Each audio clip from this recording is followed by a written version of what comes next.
গল্পের সপ্তম পর্বতে আমরা দেখতে পাই, তুমি কি জানো এটা কি ব্যাপারে? আমি জানি একটা মানুষের অনেক কিছু প্রয়োজন হয়, টাকা পয়সা, গাড়ি বাড়ি, পাওয়ার আরো অনেক কিছু। তুমি কি এসব টাকার জন্য করতেছো? এপাশে অফিসের বাকি স্টাফরা বলে জ্যাংহো খুব বেশি পড়াশোনা করে নাই, কিন্তু সে নিজেকে বেস্ট মনে করে। সে কেন ডিল ভেঙে দিয়েছে? তারা আরো বলে মনে হয় তার চাকরি চলে যাবে, দেখা যাক সামনে কি হয়। জ্যাংহো জিনিয়নের কথা শুনে বলে, তুমি কি আমার সাথে মজা করতেছো? এর কথা শুনে অবাক হয়ে যায় আর তাকে বলে, আমি মনে করেছিলাম তুমি হয়তোবা টেনশনে আছো। আসলে আমাকে দেখে কি তোমার সিরিয়াস মনে হয় না? জ্যাংহো বলে, সিরিয়াস মনে হয় না। সেই সময় ডকুমেন্ট রুমে বাকি স্টাফরা আসলে জিনিয়নকে টেনে নিয়ে সাইডে যায়, যেন কোনোভাবে কেউ দেখতে না পারে। তারা দুজন জ্যাংহোকে নিয়ে অনেক বাজে বাজে কথা বলতে থাকে আর তাদের কথাগুলো শুনে জিনিয়নের মাথা গরম হয়ে যায়। তখন তাদের কাছে যায় আর বলে, হাই স্কুল গ্রাজুয়েট স্টুডেন্টদের নিয়ে তুমি কেন খারাপ কথা বলতিস? আপনাদের মতো অফিসারদের এই ধরনের কথা মানায় না। তারা তখন বলে, তোমার কি খারাপ লাগতেছে তার জন্য? তখন সে অবাক হয়ে যায় আর চুপচাপ থাকে। তারপর সে ওখান থেকে চলে যায়। এসব দাঁড়িয়ে থেকে সবই দেখতেছিল জ্যাংহো। অপোজিট সাইডে ভিপি হানের সাথে দেখা হয়ে যায় চেয়ারম্যান লি সানজো ছোট ভাইয়ের সাথে। তখন তাকে বলে, অবশেষে তোমার সাথে আমার দেখা হয়ে গেল। আপনি এখানে হঠাৎ করে কি করতে এসেছেন? ডাইরেক্টর সিম তখন বলে, টেলস স্কলারশিপ ফাউন্ডেশন থেকে একটা অর্গানাইজেশন অনুষ্ঠান করেছে, তার জন্য আমাদের এখানে আসা। চেয়ারম্যান লি সানজু বলেন, টেল ফাউন্ডেশন থেকে আপনি যতজনকে স্কলারশিপ দিয়েছেন তারা তো আপনার হয়ে কাজ করবে, তাই না ভিপি হান? আপনি তো তাদের অনেক বড় একটা উপকার করেছেন। ভিপি হান তখন তাকে বলে, আপনি আপনার কাজ করেন ও সেফলি বাসায় চলে যান। তারা যেতে লাগলে তাকে বলে, আমি খুব তাড়াতাড়ি আপনার সাথে দেখা করতে আসবো টেল কোম্পানিতে। এ পাশে আমরা দেখতে পাই মিস জিসু সকল পেটেন্ট গুলো সে চেক করতেছিল আর মিনিস্টারের কথা সে ভাবতেছিল। তাকে লাস্টবার বলেছিল যে সে কি চায় এই পেটেন্টের বদলে। তখন তাকে বলে, ন্যাশনাল অ্যাসেম্বলি হিয়ারিং এ এটা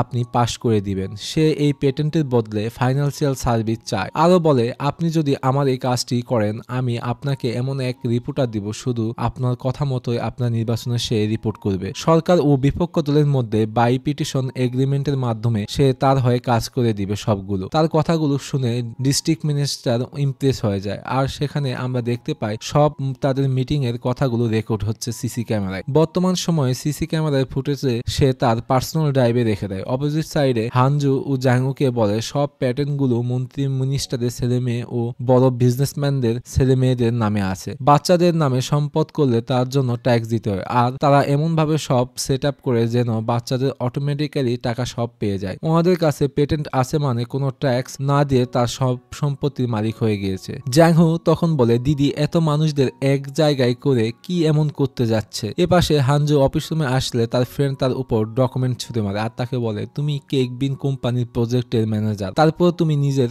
ডিল ক্যান্সেল করে দিয়েছো। তুমি কি নিজেকে কিভাবে অ্যাকাউন্টিং হিসেবে পরিচয় দাও? তার উপর রেগে গিয়ে বলে, তুমি কেন এই কাজটি করেছো আমাকে বলো। তখন তাকে কেক বিন কোম্পানির প্রজেক্ট ফাইলটি দেখায়। হানজু তাকে বলে, ফ্রড হওয়ার হাত থেকে আমাদের কোম্পানির রেপুটেশনকে আমি বাঁচিয়েছি। আরো তার ফ্রেন্ড বলে, তুমি ও জ্যাংহো তোমাদের দুজনের জন্য টেল কোম্পানির ভবিষ্যৎ আর অনেক ভালো হবে সামনে। আসলে এই ডিল না হওয়ার কারণে অনেক বড় ক্ষতি হয়ে গিয়েছে কোম্পানি। সে আরো বলে, জ্যাংহো প্রত্যেকটি কোম্পানির ভিতর যেভাবে সে তথ্য বের করে নিয়ে আসে, কোনো পুরাতন ভালো অ্যাকাউন্টিং ও তা খুঁজে বের করতে পারে না। আসলে সে কোনো কিছুতেই ভয় পায় না। হানজু বলে, সে বাকি অ্যাকাউন্টিংদের মতো নাম্বারস এর উপর ভরসা করে কাজ করে না। তার ফ্রেন্ড বলে, সে আবার তাহলে কি কেমন অ্যাকাউন্টিং? এ পাশে জ্যাংহো ভিপি আয়ন এর সাথে দেখা করতে আসে। তাকে বলে, আমি অনেক কিছু হারিয়ে ফেলেছি আমার জীবন থেকে। আয়ন তখন বলে, টেল অ্যাকাউন্টিং ফর্মের জন্য তুমি সব হারিয়েছো? শুনে খুব খারাপ লাগলো। জ্যাংহো তাকে বলে, খুব তাড়াতাড়ি আপনি সবকিছু জেনে যাবেন। এ পাশে তাদের দুজনের কথাগুলো ও বোবা মেয়েটি সবকিছু লিখতেছিল ভিপি হানকে তথ্য দেওয়ার জন্য।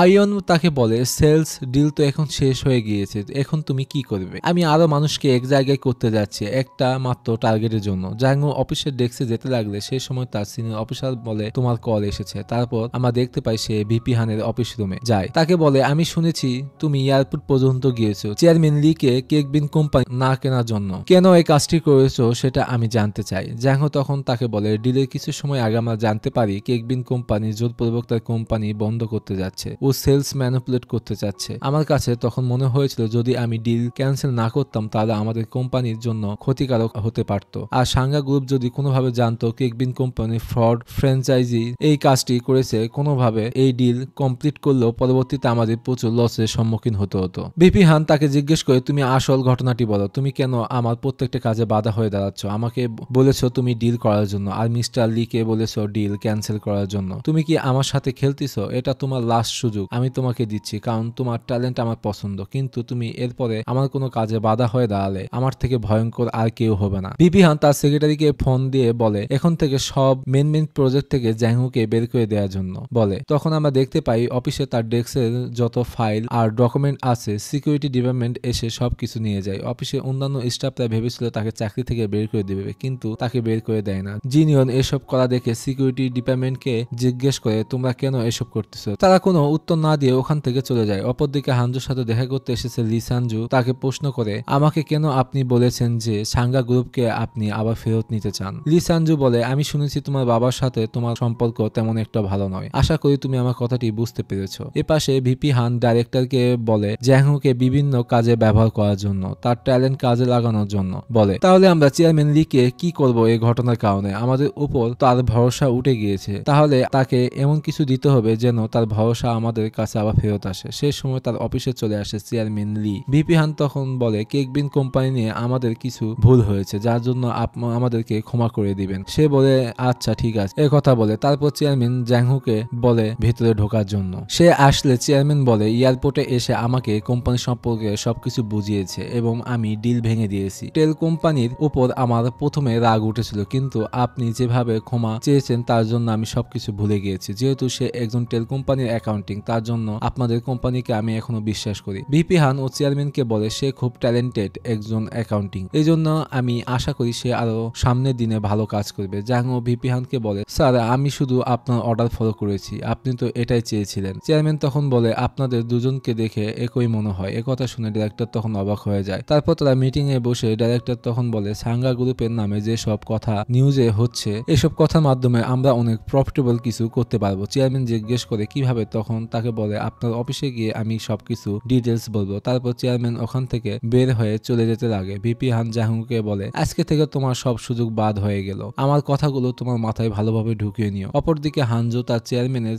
ছোট ভাই একসাথে অফিস রুম থেকে বের হচ্ছিল, আর এই সাইডে চেয়ারম্যান তার ছোট ভাইকে দেখে বলে তুমি এখানে কি করতেছো। সে তার কথা ইগনোর করে চলে যেতে লাগে। চেয়ারম্যান রেগে তাকে বলে তুমি আমার কথা কি শুনতে পারতেছো না? আর তার ছোট ভাইকে লোন শার্ক ও সুদখোর বলে বিভিন্ন ভাবে অপমান করে। তার ছোট ভাই তখন বলে করাপশনের দিক দিয়ে বড় ভাইয়ের আগে কিভাবে ছোট ভাই হয়। একথা শুনে চেয়ারম্যানের তখন মাথা গরম হয়ে যায়, আর তাকে মারতে যেতে লাগলে ডাইরেক্টর তাকে আটকায়। তারপর সে লিফটে করে যেতে লাগে। ভিপি হান হানজুকে বলে লি সানজুর সাথে আমার কেমন সম্পর্ক সেটা তো মনে হয় তুমি ভালো করেই জানো। সে বলে আমি সবকিছু জানি। আপনি চেয়ারম্যান লি সানজুকে অতীতে চেয়ারম্যান বানানোর জন্য তার ছোট ভাই লি সানজুর সাথে বেইমানি করে তার পজিশন থেকে আপনি সাঙ্গা গ্রুপ কোম্পানি থেকে বের করে দিয়েছেন। একজন বিদেশ থেকে গ্রাজুয়েট হওয়া স্টুডেন্টকে আপনি সামান্য আটা ফ্যাক্টরিতে প্ল্যান্ট ম্যানেজার বানিয়ে দিয়েছেন, আর অযোগ্য ব্যক্তিকে বানিয়েছেন চেয়ারম্যান। এইরকম বেজ্জতি না করলেও পারতেন। এই কথাগুলো বলে হানজু ওখান থেকে চলে যায়। এর পাশে চেয়ারম্যান তার সেক্রেটারিকে ফোন দিয়ে বলে তার ছোট ভাইকে বিভিন্ন ভাবে গাড়ি দিতে থাকে, আর তার সাথে কথা না বলায় ওয়াশরুমের ভিতর আরো বেশি করে সে গাড়ি দিতে থাকে। সেই সময় ওয়াশরুমে থেকে বের হয়ে আসে লি সানজু। তখন সে তার বড় ভাইকে উড়াধুরা মারধর করতে থাকে, আর বলে তুই আমাকে ইচ্ছে করে ভিপি হানের সাথে হাত মিলে আমাকে আটা ফ্যাক্টরিতে পাঠিয়ে দিয়েছিস। তুই যেভাবে টাকা নষ্ট করেছিস, সার্টিফিকেট কিনেছিস, সেম ভাবে তোর ছেলে একই টাকা নষ্ট করতেছে। তোর জন্য আমি কত কষ্ট করেছি তুই কল্পনাও করতে পারবি না। এগুলো কথা বলে আর তাকে মারতে থাকে। তার বড় ভাইকে সে মেরে ওখান থেকে ফেলে রেখে ওয়াশরুম থেকে বের হয়ে চলে আসে। এপাশে চেয়ারম্যান লি চানজু তার ছোট ভাইকে মেরে ফেলার হুমকি দিতে থাকে আর বের হয়ে আসে। কার পার্কিং প্লেসে তার ছোট ভাই গাড়ি নিয়ে যাচ্ছিল, এটা সে দেখে নিজের গাড়িতে উঠে অনেক স্পিডে গাড়ি চালাতে থাকে, আর তার ছোট ভাইকে সে মারার জন্য পাগল হয়ে যায়। অবশেষে তার ছোট ভাইয়ের গাড়িতে তার গাড়ি দিয়ে মেরে দেয়। অপরদিকে জ্যাংহু অফিস থেকে বের হয়ে একা একা হাঁটতে থাকে, আর তার অনেক মন খারাপ থাকে। তার মনে পড়ে মিস্টার জ্যাং এর কথা। তারপর সে বাসায় চলে আসে আর ভাবতে থাকে কিভাবে তার পরবর্তী চালটি সে চালবে। এপাশে আমরা দেখতে পাই হেইউন ইয়াং যে তারা একসাথে তাদের বাচ্চা নিয়ে বাসা যাচ্ছিল। তার ওয়াইফ তাকে বলে তোমার রাগের জন্য কোনো একদিন দেখবে তুমি অনেক বড় একটা বিপদে পড়বে। ডিল না হওয়ার কারণে তাদের প্রমোশন আটকে যায়। এই বিষয়টি নিয়ে তাদের মন খারাপ থাকে। তারপর তাকে রেখে তার ওয়াইফ চলে যায় বাসায়। তারা ওখান থেকে চলে গেলে সে পড়ে যায়, আর সে বুঝতে পারে তার চোখে ঝাপসা দেখতেছে। ওখান থেকে তারপরে সে ডাক্তারের কাছে যায় এবং চোখ পরীক্ষা করায়। ডাক্তার সব পরীক্ষা করে জানায় তার চোখ এক ধরনের ভাইরাস ঢুকে গিয়েছে। সে বলে ডক্টরকে আমি কি সার্জারির মাধ্যমে সুস্থ হয়ে যাব কিনা, না আমি আবার অন্ধ হয়ে যাব। ডক্টর তাকে বলে সরি। এ পাশে সে রিপোর্ট নিয়ে কান্না করতে থাকে। তখন আমরা দেখতে পাই ফ্যাক্টরিতে সে ইনভেস্টিগেশন করতে গিয়েছিল। তখন তার চোখে এক ধরনের কেমিক্যাল তার চোখে পড়ে, যেটা একটা ভাইরাসের মতো, খালি চোখে দেখা যায় না। সেটার কারণে আজকে তার এই অবস্থা। পরের দিন হসপিটালে হানজু ঢুকতেছে, অপোজিট সাইডে মিস জিসুও সেখানে যাচ্ছে, আর হসপিটালে পেশেন্ট ওয়ার্ড রুমে দাঁড়িয়ে আছে ডাইরেক্টর ও ভিপি হান। তারপর তারা ভিতরে ঢুকে, আর তখন আমরা দেখতে পাই চেয়ারম্যান লি চানজু হসপিটালে ভর্তি, তাকে দেখার জন্য সবাই এসেছে ওখানে, আর এটা নিউজে সারা দেশে ভাইরাল হয়ে যায়। অপরদিকে হানজু এসেছে চেয়ারম্যানের ছোট ভাই লি চানজুকে দেখার জন্য। তখন তাকে বলে এসব কি হচ্ছে, দুই ভাইয়ের মধ্যে যুদ্ধ। অপরদিকে আমরা দেখতে পাই মিস জিসু তার ভাইকে বলে, যখন থেকে আমি কোরিয়াতে এসেছি আমি তোমাকে দেখে পুরো সারপ্রাইজ হয়ে যাচ্ছি, তুমি চেয়ারম্যান লির এত কাছের মানুষ যে তাকে দেখতে এসেছো। তখন তার বোনকে বলে সে শুধু আমার মাত্রই ক্লায়েন্ট। তারপর তার বোন ওখান থেকে চলে যায়। অপরদিকে তার পুলিশ বন্ধু আজকে বার্থডে থাকার কারণে সবাই তাকে সারপ্রাইজ দেয় দাদিমা রেস্টুরেন্টে। সবাইকে জাঙ্গো একটা একটা করে গিফট দেয়, সবাই অনেক এনজয় করে। পরের দিন অফিসে জিনন মন খারাপ করে তাকে কপি ও ডকুমেন্ট দিয়ে চলে যায়। আবার ডকুমেন্ট রুমে তাকে ফাইল দিয়ে সে আবারও চলে যায়। জাঙ্গো কোনো কিছু বুঝতেছিল না সে কেন এরকম করতেছে তার সাথে। জিনন ও কফি নিতে গেলে সেখানে চলে আসে জাঙ্গো, গেটে দাঁড়িয়ে তাকে জিজ্ঞেস করে তুমি কিভাবে জানো আমার বুকস আর ডকুমেন্ট ফাইলগুলো প্রয়োজন। সে বলে আমি তো তোমার ব্যাপারে সিরিয়াস না লাগার জন্য সরি। তারপর সে তার কাছে যায় আর তাকে জিজ্ঞেস করে কেন তুমি এসব করতেছো, সাহায্য করার জন্য কি কোনো উদ্দেশ্য থাকা প্রয়োজন। তারপর তারা একসাথে ড্রিঙ্ক করতে যায়। জিনন তখন বলে তুমি চেয়ারম্যান লি চানজুর সাথে দেখা করতে গিয়েছিল, তাকে প্রশ্ন করনি এসকে প্রাইভেট ইকুইটির অ্যাকাউন্ট ম্যানেজারকে। সে সময় তার ফ্ল্যাশব্যাকে আমরা দেখতে পাই জ্যাংও বিপিহানের অফিস রুমে ঢোকার আগে চেয়ারম্যান লির সাথে কথা বলেছিল। তাকে বলে এসকে প্রাইভেট ইকুইটির আসল ম্যানেজার এন আসলে কে এই ব্যক্তি। চেয়ারম্যান লি তাকে বলে তোমাকে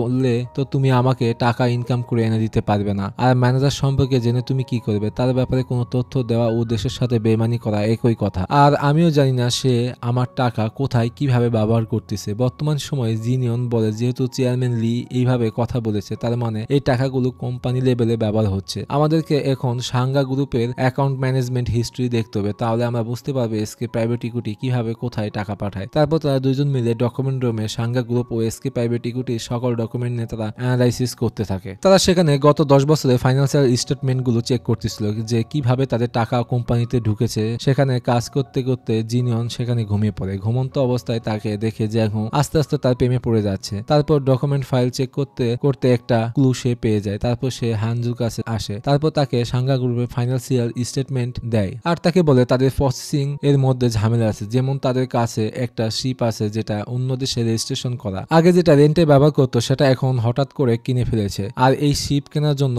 হংকং এর $200 মিলিয়ন পাঠানো হয়েছে। হানজু তখন বলে তুমি যেটা বলতিছো ওই ডলার এসকে প্রাইভেট ইকুইটি পাঠানো হয়েছে, সেটা হচ্ছে সাঙ্গা গ্রুপের ফ্ল্যাশ প্যান। জ্যাংহো তাকে আরো বলে এমনও হতে পারে সে এন এর সাথে কাজ করতেছে। সে বলে এন কে। জ্যাংহো বলে এসকে প্রাইভেট ইকুইটির ফান্ড ম্যানেজমেন্ট যে করে সকল টাকা যার কাছে থাকে সেই হচ্ছে মিস্টার এন, তার পুরো নাম কেউ জানে না। হানজু তাকে বলে তারা হয়তোবা সত্যিই কিনেছে, কিন্তু ভিপি হান কখনোই তাদেরকে ফ্ল্যাশ ফান্ড বানিয়ে দিবে না, তাদের হয়ে কাজও করবে না। জ্যাংহো তাকে বলে আপনি তো এটাও জানতেন না যে হেবিট কনস্ট্রাকশন সাইডের সাথে কি কি ঘটবে, আর যা করেছে ভিপি হান তার জন্য মিস্টার জ্যাং মারা যাবে সেটাও আপনি ভাবতে পারেনি। আপনি নিজেও জানেন না যে মিস্টার এন কি ধরনের মানুষ। হানজু তাকে বলে তুমি এই ব্যাপারে কি কি জানো আমাকে বলো। সে বলে এসকে প্রাইভেট ইকুইটির মধ্যে যে রিসিভ জিসু দিদি দেখেছিল ডলার অ্যামাউন্ট তার যে শিপের অ্যামাউন্ট দুটাই একই। এই কোম্পানিতে একমাত্র আপনি যে ব্যক্তি এসব কোনো কিছু জানেন না। তারপর সে ওখান থেকে চলে যায়। জাঙ্গু কথাগুলো শুনে হানজু অনেক বেশি চিন্তিত হয়ে যায়। এই পাশে জাঙ্গু অফিস রুম থেকে বের হওয়ার পথে তার সাথে দেখা হয় ভিপি আইয়ন। তাকে নিয়ে একটা জায়গায় বসে তাকে জিজ্ঞেস করে তুমি কি করতে চাচ্ছ। তখন আমরা ফ্ল্যাশব্যাকে দেখতে পাই তারা দুজন যখন অফিসের বাইরে কথা বলতেছিল এসব সব কথা শুনে ফেলেছিল ভিপি আইয়ন। বর্তমান সময়ে তাকে বলে সাঙ্গা গ্রুপের আসলে তাদের অর্থ দিয়ে শিপ কিনেছে, কিন্তু কোথাও কোনো ফ্ল্যাশ প্যান নেই। আজ যে 2 বছর ধরে আমি অডিট করেছি কোনো ধরনের ভুল তা আমাদের হয়নি। জাঙ্গু বলে আমি জানতে চাই না আপনার ভুল হয়েছে কি হয়নি। ভিপি আইয়ন বলে তোমার এত সাঙ্গা গ্রুপের ফ্ল্যাশ প্যানের উপর নজর কেন। আমি আসলে এসকে প্রাইভেট ইকুইটির অ্যাকচুয়াল ম্যানেজারকে এইভাবে তার কাছে যেতে পারবো। ভিপি আইয়ন বলে তারপর কি করবে। এখান থেকে এই ভয়ঙ্কর সে খারাপ দিন শুরু হবে, ওই মানুষটিকে আমি পুরো ছিঁড়ে ফেলবো। তার কথা শুনে ভিপি আইয়ন অনেক ভয় পেয়ে যায়। পরের দিন অফিসে সে আবার সব ডকুমেন্ট গুলো ফটোকপি করতেছিল। তখন সে জায়গায় আসে তার সিনিয়র অফিসার, তাকে বলে তোমাকে রেস্ট করার কথা বলা হয়েছিল, তারপর কেন তুমি অফিসে এসেছো, যদি তুমি ফ্রি থাকো তাহলে আমাদের সাথে চলো। তারপর তাদেরকে একটা ফ্যাক্টরিতে নিয়ে যায় ফ্রিজের মধ্যে স্টক চেক করার জন্য। সিনিয়র অফিসাররা তাদের নিজের কাজগুলো তাদের উপর চাপিয়ে দিয়ে ওখান থেকে চলে যায়। জিনন কোম্পানির ম্যানেজারের সাথে কথা বলে যে স্টক চেক করার জন্য, কিন্তু সে বলে সব মালামাল অন্য ফ্যাক্টরিতে নিয়ে যাওয়া হয়েছে। সেই সময় জাঙ্গো এসে সব ফাইল চেক করে। ম্যানেজারকে বলে তুমি যে মালামাল পার করেছো তার রিসিপ্ট দাও। ম্যানেজার কোনোভাবেই দিতে পারে না রিসিপ্টটি। তারপর তাকে ভয় দেখায় ইনকাম ট্যাক্স অফিসে ফোন দেওয়া। তারপর তার সামনে দিয়ে কোম্পানি কিছু প্রোডাক্ট নিয়ে যাচ্ছিল, তখন সে দেখে ছোট স্ক্র্যাপ আর বড় স্ক্র্যাপ একসাথে মিক্স করে তারা সেল করতেছে। আর তারা রিপোর্টে লিখেছে তারা সব বড় সাইজের স্ক্র্যাপ এক্সপোর্ট করে থাকে। এভাবে মিক্সিং এর করে ম্যানেজার এক্সপোর্ট করে। এগুলো দেখে ম্যানেজার সবার কাছে তখন মাপ চায় আর তারা ওখান থেকে গাড়িতে করে দুজন গল্প করতে করতে আসে। তারপর তারা হঠাৎ করে কিছু একটা মনে পড়ে, সে দৌড় দিয়ে অফিসে চলে যায়। ডকুমেন্ট রুমে আবারও সে সবকিছু চেক করে। তারপর সে ভিপি আয়ন অফিসে ঢুকে পড়ে, তাকে রিপোর্ট ফাইলটি দেয় আর বলে আপনি যেমনটি বলেছিলেন যে হংকং এ সাংঘা গ্রুপ শিপ কিনেছে, কাস্টমকে যে রিপোর্ট করা প্রয়োজন সেটা কি আপনি জানেন না? রিপোর্টে তো আপনি এই ব্যাপারে কোনো কিছু লেখেননি। আপনি $200 million flush fund SK private ইকুইটির কাছে সেল করে দিয়েছেন। এখনো কি আপনি বলবেন যে এসকে প্রাইভেট ইকুইটির ম্যানেজমেন্ট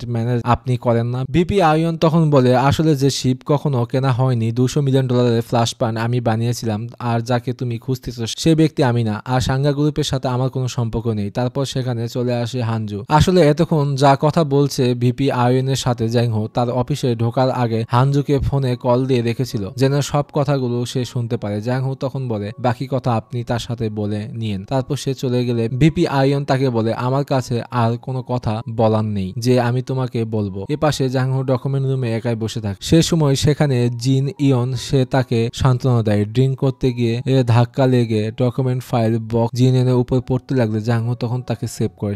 সেখানে আমরা অসাধারণ একটা লাভ স্টোরি বন্ডিং ক্রিয়েট হয়। আস্তে আস্তে তাদের মধ্যে ভালো লাগা থেকে ভালোবাসা শুরু হচ্ছে। তারপর তাকে বলে তুমি কি ঠিক আছো? সে বলে হ্যাঁ ঠিক আছি। তখন সে একটা বক্স দেখতে পায়, সেটা দেখে তার ফ্ল্যাশব্যাকে মনে পড়ে হানজু বলেছিল সব ডেটা অনুযায়ী কোথা থেকে সব পেটেন্ট এসেছে সেগুলো খুঁজে বের করতে। তারপর সে বক্সে ডকুমেন্ট ফাইলগুলো সে পড়তে থাকে। সেগুলো সে পড়ে বুঝতে পারে এখানে গভর্নমেন্ট টুল ট্যাক্স রোড ট্যাক্স ইনভলভ আছে, যার কস্টিং খরচ ট্যাক্স অ্যান্ড অনলি 5% দেখানো হয়েছে। সে সময় আর তার মনে পড়ে ভিপি আয়ন তাকে বলেছিল খুব খারাপ লাগে যখন কোনো কোম্পানি লস টুকরো করে সব রিপোর্ট দেখানো হয়। জিনিয়ন তাকে বলে ফ্লাশ ফান্ডের ডলার সব ট্যাক্স ও মানির মাধ্যমে কালেক্ট করা হয়েছে আর এটি 30 বছরের কন্ট্রাক্ট, যেহেতু এখনো তারা কালেক্ট করতেছে। আর এত বড় গোলমাল কে করতেছে? জাঙ্গু তাকে বলে এই প্রাইভেট ফান্ডার আর কেউ নয়, সেটা হলো এসকে প্রাইভেট ইকুইটি। সে বলে তুমি কিভাবে এটি জানো? তখন আমরা ফ্ল্যাশব্যাকে দেখতে পাই ভিপি হান এর হ্যান্ডরাইটিং, এটি নীল কালারের রং। এ পাশে হানজু ভিপি হানের প্রাইভেট ফোন থেকে অন্য কোনো ব্যক্তির সাথে কথা বলে, সেটা শুনে ফেলে